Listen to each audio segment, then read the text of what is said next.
안녕하세요. 현실주의자입니다. 최근 시장은 딱 두 가지 키워드인 것 같습니다. 현재 초전도체, 그리고 가상자산입니다. 지금 현재 여러분들 보고 계시겠지만 가상자산, 비트코인이 거의 뭐 10% 넘게 상승하고 있었는데 지금 좀 조정을 보이고는 있습니다. 조정을 보이고 있는데 굉장히 많이 급등을 하고 있고 역대 최고가를 기록했습니다. 그 이유는 비트코인 ETF에 있지만 결국엔 지금 현재 시장에 돈이 많다는 겁니다. 그리고 수급이 비트코인 쪽으로 몰리다 보니 시장은 약간 소강 상태가 될 것으로 보여집니다. 다시 비트코인에서 자산이 빠지면 주식시장으로 들어오겠죠. 세상에 돈은 유한하고 이 돈이 흘러가는 것은 거의 제로섬인 거죠. 가상자산 시장으로 돈이 들어가고 있으면 당연히 뭐 어디서 나오겠어요. 돈이 갑자기 돈을 막 찍어내는 상황은 아니잖아요. 지금 예전처럼. 그래서 주식시장이나 다른 금융자산에서 돈이 빠져서 비트코인으로 들어간다라고 보시는 게 맞죠. 그래서 한동안은 좀 주식시장 수급이 별로 좋지 않을 것으로 보여집니다. 그래서 기간 조정을 거칠 것이라 판단하고 있고 그걸 좀 대비하려고 합니다. 일단은 그런데 지금 이 글로벌에서 흘러가고 있는 주제는 AI입니다. 뭐 그 대표 주자가 지금 엔비디아죠. 엔비디아가 왜 상승하냐라고 하면 AI 때문인 겁니다. AI 때문에 GPU의 수요가 늘어나고 데이터 센터의 수요가 늘어나기 때문에 엔비디아의 그런 영업이익이나 매출액이 폭증하는 거죠. 그래서 기업 가치도 올라가고 여러 뭐 외국인 기관 투자자들이 엔비디아 수급에 몰리고 있는 거죠. 그리고 AI 관련 ETF도 전부 엔비디아에 몰빵이 되고 있는 상황입니다. 엔비디아의 랠리가 어디까지 이어질지 좀 보면 이 AI로 시작된 시장이 얼마나 갈지를 알 수 있는 거죠. 우리나라는 AI 관련해서 실수혜주가 없습니다. 실수혜주는 없는데 특정 테마에서 강세를 보일 수 있는 종목들이 보인다라는 거고 그중 하나가 챗 GPT 쪽이죠. 챗 GPT는 어찌되었건 뭐 구글이건 마이크로소프트건 좀 도미네이트하게 만들 수 있겠지만 한국형 시장의 최적화는 결국에 한국 기업들이 할 수밖에 없어요. 그런 것들에 좀 집중해서 우리가 준비하면 좋은 성과가 있지 않을까라는 생각을 합니다. AI는 제가 지속적으로 언급하고 있기 때문에 시장이 흘러가는 걸 같이 보면서 판단해 보시면 될 것 같습니다. 그리고 지금 AI가 메인으로 떠오를 수 있는 행사가 진행 중입니다. 뭐냐? MWC가 진행 중입니다. 모바일 월드 컨그레스죠. 모바일 월드 컨그레스 매년 진행되는 건데요. 모바일 기업들, 그 다음에 IT 기업들이 여기 참여해서 자신들의 기술, 앞으로의 청사진 같은 것들을 제안을 하는 거예요. 그래서 이번에 MWC에 참여한 삼성전자 같은 경우에는 갤럭시 S24랑 갤럭시 링도 얘기하고 있어요. 갤럭시 링은 뭐 그냥 대표적으로 헬스 관련 라고 보시면 될 것 같습니다. 뭐 원격 의료랑 이런 것들이 연결될 수 있겠죠. 아마 테마 형성이 그쪽으로 될 것으로 예상됩니다. 그래서 글로벌이 어떻게 흘러가냐라고 했을 때 모바일 월드 컨그레스가 열리고 있구나. 관련주들이 움직일 수 있겠구나 라는 거고 거기에 핵심은 지금 원격 의료가 있을 수 있다라는 겁니다. 뭐 갤럭시 링이랑 엮을 수 있는 게 원격 의료 정도가 되겠죠. 생각해 보면. 모바일 월드 컨그레스에 좀 집중하시면 좋을 것 같고 시장에 자금은 굉장히 많습니다. 굉장히 시장에 자금은 굉장히 많다. 계속해서 늘어나고 있습니다. 투자자의 탁금, CMA 잔고 등 증시 주변 자금이 계속해서 늘어나고 있는 상황이다. 하지만 지금은 비트코인, 가상자산 쪽에 돈이 몰리고 있다 정도만 체크하시면 될 것 같습니다. 오늘 미국 증시가 조정을 보이는 건 결국엔 비트코인이 강세이기 때문이죠. 근데 여기서 얘기하는 건 US 스탁이 fall 떨어지고 있다. 뭐에? After week 약하다는 거죠. 그로스 데이터, 자 성장 데이터가 약하게 나와서 US 스탁이 떨어지고 있다라는 겁니다. 그 와중에 Beyond Meat는 soar 치솟고 있다라고 하죠. 그건 뭐 개별 기업의 실적 관련 연동이기 때문에 좀 궤를 다르게 보시는 게 좋을 것 같습니다. 오늘은 좀 특정 종목들에 대한 매매 동향을 좀 보려고 합니다. 뭐부터 볼까요? 일단 현대차, 그 현자 여러분들 중에 저 PBR 관련주 중 현대차에 주력하고 계신 분이 있어서 현대차에 좀 수급을 받습니다. 지금 최근에 상승을 크게 했죠. 개인 투자자가 팔고 이 상승을 주도하고 있는 건 외국인 그리고 기관이 같이 부창 부수를 하고 있는 거죠.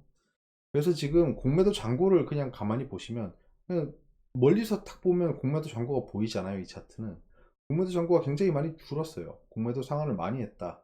앞으로 현대차 등 저 PBR 주 중에 주도 테마들은 굉장히 단기 랠리를 할 수도 있는 환경이 마련되고 있습니다. 근데 최근에 저 PBR 관련해서 증시의 뭐 퇴출이라든가 여러 가지 장치가 마련돼서 얘들이 울며 겨자 먹기로 배당을 늘린다거나 또는 재무 구조를 개선한다거나 이런 식으로 할 것을 기대했으나 생각보다 약하게 나왔죠. 생각보다 약하게 나와서 실망하고 있다 뭐 이런 프레임이 씌워지고 있는데요. 또 여러 가지 얘기는 또 나오고 있어요. 근데 뭐 성장이 없는 기업은 퇴출하는 게 맞지 않냐라는 등 여러 가지 얘기가 되고 있으니까 저 PBR 관련은 조정을 보였을 시 조금씩 조금씩 모아가면서 장기적으로 이끌어갈 수 있는 테마가 될 것이라 여겨집니다. 그래서 현대차 같은 경우에 현재 수급이 굉장히 좋고요. 외국인 기관 중심으로 들어오고 있고 공매도 상황은 굉장히 많이 일어났다. 시젠은 오랜만에 볼까요? 시젠 보시면 놀랍죠. 예. 공매도 상환이 급격하게 이루어진 다음 조정을 보이고 있죠. 여기서는 지금 물량을 모으고 있다라고 보시는 게 맞는 것 같아요. 시젠을 주도하는 세력들이 털고 떠났고 이건 뭐 당연한 거고요.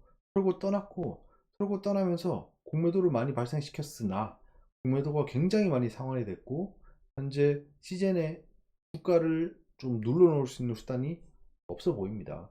그러면 시젠이 확보한 많은 현금들이 그 얘들의 파이프라인 포트폴리오로 들어갔을 거고 그런 것들이 조금씩 뭐 라이선스 아웃이나 또는 뭐 얘들이 일상을 통과한다 이런 것들의 뉴스랑 이어질 겁니다. 시즌은 좀 긴 호흡으로 봐야 돼요. 긴 호흡. 단기간에 또 막 예전에 코로나 막 그때처럼 뭐 진단 킷이 뭐 급등을 하고 이런 상황은 좀 생각하기 어렵다. 지금은 세력들이 물량을 모아가는 단계다 보여집니다. 그래서 공매도가 급증했을 때도 말씀드렸죠. 이거 진단 킷으로 다시 오르긴 힘들다. 이거는 좀 알고 있어야 될 것 같아서 언급을 해봤습니다. 그리고 HLB죠, HLB. HLB는 뭐 지금 최근 바이오로 가장 강한 종목이죠. 가장 강한 바이오 섹터 중에 하나입니다. 예전에 급등했던 흐름들을 다 따라잡고 있어요. 얘들의 매물대는 이미 넘어섰고요. 이 넘어서는 원동력에는 그냥 딱 봐도 아시겠지만 공매도 잔고의 상환이 지속적으로 이루어지고 있다는 겁니다. 공매도 잔고 상환이 일어났기 때문에 상승도 했지만 상승하기 때문에 공매도 잔고가 상환되고 있는 걸 수도 있어요. 공매도에 대한 손절이 일어나는 거죠. 숏 스퀴즈가 일어나고 있다. 그래서 지금 HLB는 전 고점을 뚫으면 지금의 가상자산처럼 굉장히 큰 급등세를 보일 수 있기에 제가 3만원대에 잡았으나 계속해서 홀딩하고 있는 겁니다. HLB는 좀 계속 따라가 보려고 해요. 공매도 잔고 보면서 따라가면 무리가 없을 것 같습니다. 지속적으로 말씀드릴게요. 현대건설 볼까요? 현대건설은 그냥 뭐 아리랑 중이죠, 아리랑. 얘도 지금 물량을 모으는 단계라고 볼 수 있습니다. 저 PBR 관련주도 되고, 그 다음에 여러 가지 테마로 엮일 수 있어요. 현대건설 하면 제일 먼저 떠오르는 테마가 뭐죠? 대북주입니다, 대북주. 대북주기 때문에 지금 세력들이 이걸 준비를 하지 않을 수가 없습니다. 왜냐, 지금 미국의 대선이 곧 진행되는데, 트럼프 전 대통령이 굉장히 또 인기를 끌고 있죠. 그래서 뭐 신용도 많이 올라다 떨어지고 공매도도 상승했다 상환되고 상승했다 상환되고 하고 있는데 최근에는 공매도가 아예 없습니다. 얘들은 뭐 업틱률 예외 이런 것도 많이 없어요. 지금 공매도 금지 기간이나 업틱률 예외로 많이 괴롭히고 있죠. 그래서 현대건설도 좀 지켜보면 좋을 것 같다. 저도 얘를 지금 매수해서 가지고 있는 상태입니다. 최근에 포스코홀딩스가 한 누나 몰래 공매도 잔고를 많이 상환했습니다. 쭉쭉쭉 떨어지고 있죠. 근데 주가는 상승하지 못하고 있죠. 그러면 이게 주가가 하락 횡보를 시키면서 공매도를 상환시키고 있다는 겁니다. 약간 이건 눈속임에 가깝죠. 공매도가 상환되면 상승해야 되지 않냐? 라고 생각할 수 있지만 주가의 하락을 틈타서 조금씩 공매도 상환하고 있는 거죠, 밑에서. 주가를 억눌러 놓고 계속해서 공매도를 상환하고 있는 상황입니다. 특히 포스코홀딩스 같은 경우에는 2차전지 중심으로 상승을 했었고 리튬이죠. 최근에 2차전지가 좀 소외되고 있는 상황이기 때문에 그거를 틈타 사람들이 시장에서 잘 쳐다보지 않는 틈을 타 요 공매도 잔고를 상환하고 있다고 보시면 될 것 같습니다. 근데 정말 꽤 많이 상환됐어요. 절반 이상 상환이 됐죠. 근데 주가는 지지부진하고 있다. 그래서 공매도가 상환되는 상황을 계속 지켜보면서 급등을 할 수 있을지 없을지 좀 지켜봐야 될 것 같습니다. 포스코홀딩스도 꽤 많이 가지고 있고 꽤 큰 수익권입니다. 그래서 좀 여유있게 볼 수 있는 상황이에요. 에코프로 BM입니다. 에코프로 BM. 오늘 뉴스 났었죠. 코스피 이전 상장을 결의했다 라는 겁니다.